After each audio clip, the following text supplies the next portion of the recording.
ಕಾವೇರಿ ನದಿಗೆ ಅಡ್ಡಲಾಗಿ ಕಟ್ಟಿರುವಂತಹ ಬಲಮುರಿ ಕಟ್ಟೆಯಲ್ಲಿ ಜರಿ ಸೃಷ್ಟಿಯಾಗುತ್ತೆ. ಒಂದು ರೀತಿ ಅದು ಪ್ರವಾಸಿಗರ ಸ್ವರ್ಗ ಅಂತಾನೆ ಹೇಳ್ಬೋದು. ಆ ಒಂದು ದೃಶ್ಯವನ್ನ ಕಣ್ತುಂಬಿಕೊಳ್ಳೋದಕ್ಕೆ ಬಹಳಷ್ಟು ಪ್ರವಾಸಿಗರು ಬರ್ತಾರೆ. ಆದರೆ ಬಂದಂತಹ ಪ್ರವಾಸಿಗರಲ್ಲಿ ಕೆಲವರು ಕಾಲು ಜಾರಿ ತಮ್ಮ ಪ್ರಾಣಗಳನ್ನ ಕಳ್ಕೊಳ್ತಾ ಇರುವಂಥದ್ದು. ಅದಕ್ಕೆ ಏನು ಇತ್ತೀಚೆಗೆ ಈ ಒಂದು ಬಲಮುರಿ ಎಡಮುರಿಯಲ್ಲಿ ಪ್ರಾಣವನ್ನ ಕಳೆದುಕೊಂಡಂತವರ ಸಂಖ್ಯೆಯನ್ನ ನೋಡಿದ್ರೆ ಗೊತ್ತಾಗುತ್ತೆ. ನಾನು ಇವತ್ತು ಬಲಮುರಿಯಲ್ಲೇ ಇದ್ದೇನೆ, ದೃಶ್ಯಗಳಲ್ಲೂ ಕೂಡ ತೋರಿಸ್ತಾ ಹೋಗ್ತೇನೆ. ಕಳೆದ 1.5 ವರ್ಷದಿಂದ 20ಕ್ಕೂ ಹೆಚ್ಚು ಜನ ಕಾಲು ಜಾರಿ ಪ್ರಾಣವನ್ನ ಕಳೆದುಕೊಂಡಿದ್ದಾರೆ. ಅದರಲ್ಲೂ ಕೂಡ ಪ್ರಮುಖವಾಗಿ ಕಳೆದ 5 ತಿಂಗಳ ಅವಧಿಯಲ್ಲಿ ಅಂದರೆ ಜನವರಿಯಿಂದ ಮೇ ಅಂತ್ಯದವರೆಗೆ 7ಕ್ಕೂ ಹೆಚ್ಚು ಜನರು ಸಾವನ್ನಪ್ಪಿರುವಂಥದ್ದು. ಅಂದರೆ ಇಲ್ಲಿ ಯಾವುದೇ ರೀತಿ ಮುಂಜಾಗೃತಾ ಕ್ರಮಗಳಿಲ್ಲ. ಆ ನಿಟ್ಟಿನಲ್ಲಿ ಈ ರೀತಿ ಅವಘಡಗಳು ಸಂಭವಿಸ್ತಾ ಇರುವಂಥದ್ದು. ಅಂದರೆ ಬಂದಂಥವರು ಆ ಒಂದು ಜರಿಯ ಬಳಿ ಹೋಗ್ತಾರೆ. ಜರಿಯ ಬಳಿ ಬಂದಂಥ ಸಂದರ್ಭದಲ್ಲಿ ಏನು ಆ ನೀರಿಗೆ ಇಳಿಯುವಂಥ ಕೆಲಸವನ್ನ ಪ್ರವಾಸಿಗರು ಮಾಡ್ತಾ ಇರುವಂಥದ್ದು. ಆ ಸಂದರ್ಭದಲ್ಲಿ ಏನು ಬಹಳಷ್ಟು ಪ್ರಮಾಣದಲ್ಲಿ ನೀರು ಹೋದಂಥ ಸಂದರ್ಭದಲ್ಲಿ ಕಾಲು ಜಾರಿ ಬಿದ್ದು ಅವರು ತಮ್ಮ ಪ್ರಾಣವನ್ನೇ ಕಳೆದುಕೊಳ್ತಾ ಇದ್ದಾರೆ. ಅಂದರೆ ಜಿಲ್ಲಾಡಳಿತ ಒಂದಷ್ಟು ಸೂಚನೆಗಳನ್ನು ಕೊಟ್ಟಿದೆ. ಅಂದರೆ ಯಾರು ಕೂಡ ನೀರಿಗೆ ಇಳಿಬಾರದು, ಆ ನಿಟ್ಟಿನಲ್ಲಿ ಸೂಚನೆ ಕೊಟ್ಟಿರುವಂಥದ್ದು. ಆದರೆ ಇಲ್ಲಿ ಯಾವುದೇ ರೀತಿ ಭದ್ರತಾ ಸಿಬ್ಬಂದಿಗಳನ್ನ ನಿಯೋಜನೆ ಮಾಡಿಲ್ಲ. ಇನ್ನು ನಿಯೋಜನೆ ಮಾಡಿದಂಥ ಸಿಬ್ಬಂದಿಗಳು ಕೂಡ ಇಲ್ಲಿ ಸ್ಥಳದಲ್ಲೇ ಇರಲ್ಲ. ಅಂದರೆ ಈಗ ಕ್ಯಾಮ್ರಾ ಕಾಣ್ತಾ ಇದೆ, ಆ ನಿಟ್ಟಿನಲ್ಲಿ ಬಂದಂಥ ಪ್ರವಾಸಿಗರನ್ನ ವಾಪಸ್ ಕಳಿಸುವಂಥ ಕೆಲಸವನ್ನ ಮಾಡ್ತಾ ಇದ್ದಾರೆ.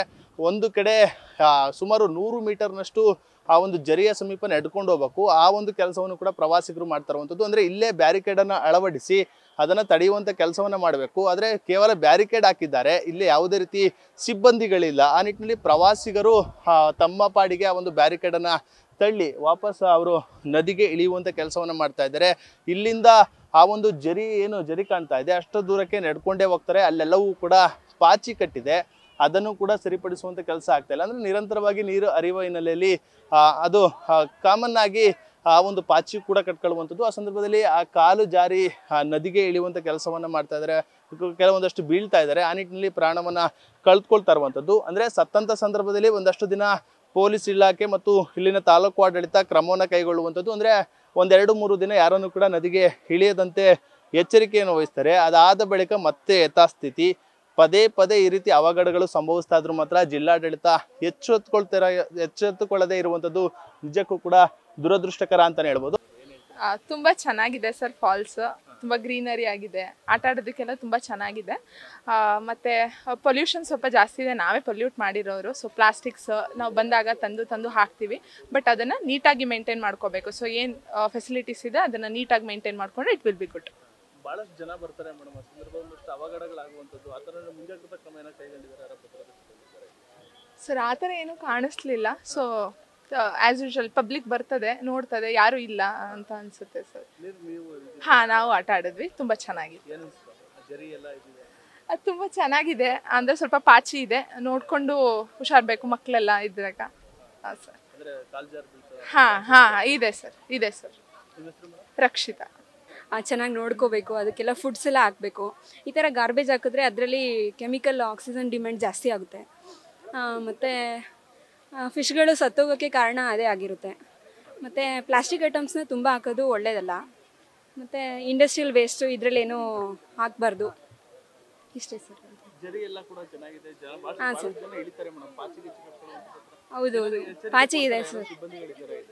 ಇಲ್ಲ ಸರ್, ಆ ಥರ ನನಗೇನು ಕಾಣಿಸಿಲ್ಲ ಇವತ್ತು. ಹೋಗ್ಬೋದು, ಬಟ್ ಪಾಚಿ ಅಲ್ಲಿ ಆ ಕಡೆ ಎಲ್ಲ ತುಂಬ ಇದೆ ಸರ್. ಅಲ್ಲಿ ಸ್ವಲ್ಪ ಸೇಫ್ಟಿ ನೋಡಿಕೊಂಡ್ರೆ ಆಯಿತು ಸರ್. ಚೆನ್ನಾಗಿದೆ ಎಲ್ಲ. ಹೌದು ಸರ್. ಎಸ್ ಸರ್, ತುಂಬ ಖುಷಿ ಪಟ್ವಿ. ನಾನು ಚಿತ್ರದುರ್ಗ ಸರ್, ಸ್ಫೂರ್ತಿ ಅಂತ, ಮಹಾರಾಣಿ ಕಾಲೇಜು. ಎಸ್ ಸರ್, ಇಲ್ಲೇ ಓದ್ತಾ ಇದ್ದೀನಿ sir. Yes sir, first time. ಹಾಂ ಸರ್. ಅಂದರೆ ಕೆಲವ್ರು ತಗೊಳ್ತಾರೆ ಸರ್, ಬರೋರು ಪ್ರವಾಸಿ ತಾಣಕ್ಕೆ ಬರೋದೇ ಎಂಜಾಯ್ ಮಾಡೋದಕ್ಕೆ ಮೇಯ್ನ್ ಏಮ್ ಬಂದು. ಸೊ ಕೆಲವ್ರು ತಗೊಳ್ತಾರೆ, ಕೆಲವ್ರು ಲೋಕಲೈಟ್ಸ್ಗಳೆಲ್ಲ ಅವ್ರಿಗೂ ಗೊತ್ತಿರುತ್ತೆ ಇದ್ರ ಬಗ್ಗೆ, ಹೆಂಗಿರುತ್ತೆ, ಏನು, ಎಲ್ಲೋದ್ರೆ ಏನಾಗುತ್ತೆ ಅಂತ.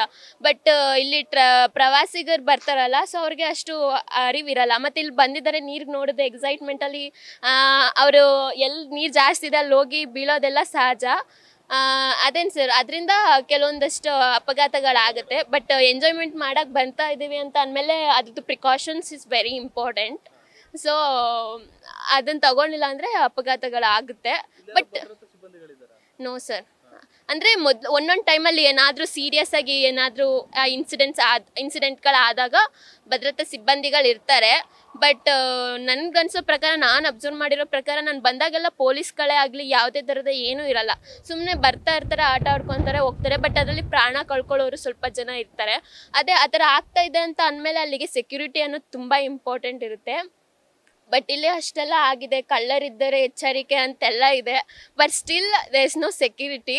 ಸೊ ಹುಡುಗಿರೆಲ್ಲ ಬರ್ತಾರೆ, ಹುಡುಗರೆಲ್ಲರೂ ಬರ್ತಾರೆ. ಸೊ ಆ ಥರ ಪ್ಲೇಸ್ಗಳಲ್ಲಿ ಒಬ್ಬರು ಲೇಡಿ ಕಾನ್ಸ್ಟೇಬಲ್ ಮತ್ತು ಪೊಲೀಸ್ಗಳು ಇರಬೇಕು. ಬಿಕಾಸ್ ಪ್ರವಾಸಿಗರು ಕೂಡ ಬರ್ತಾ ಇದ್ದಾರೆ ಅಂದಾಗ ಅವ್ರಿಗೆ ಏನು ಲೋಕಲ್ ಲ್ಯಾಂಗ್ವೇಜಸ್ ಏನು ಗೊತ್ತಿರಲ್ಲ. ಸೊ ಅವರಿಗೆ ಗೈಡ್ ಮಾಡೋದಕ್ಕಾಗಲಿ ಏನಕ್ಕೆ ಆಗಲಿ ಯಾರಾದರೂ ಒಬ್ಬರು ಇಲ್ಲಿ ಸೆಕ್ಯೂರಿಟಿ ಅನ್ನೋರೊಬ್ರು ಇದ್ದರೆ ಈ ಮೇಂಟೆನೆನ್ಸ್ ಇವಾಗ ಏನಿದೆ ಅದ್ರ ಇನ್ನೂ ಚೆನ್ನಾಗಾಗುತ್ತೆ. ಮತ್ತು ಇದ್ರ ಬಗ್ಗೆ ಏನು ಬ್ಯಾಡ್ ಕಮೆಂಟ್ಸ್ ಬರ್ತಾ ಇರುತ್ತೆ, ಇಲ್ಲಿ ಬಂದರೆ ಆ ಥರ ಆಗುತ್ತೆ, ಈ ಥರ ಆಗುತ್ತೆ, ಅದೆಲ್ಲ ಸ್ಟಾಪ್ ಆಗುತ್ತೆ. ಲೈಕ್ ಸೆಕ್ಯೂರಿಟಿ ಒಬ್ಬರು ಅನ್ನೋರಿದ್ರೆ.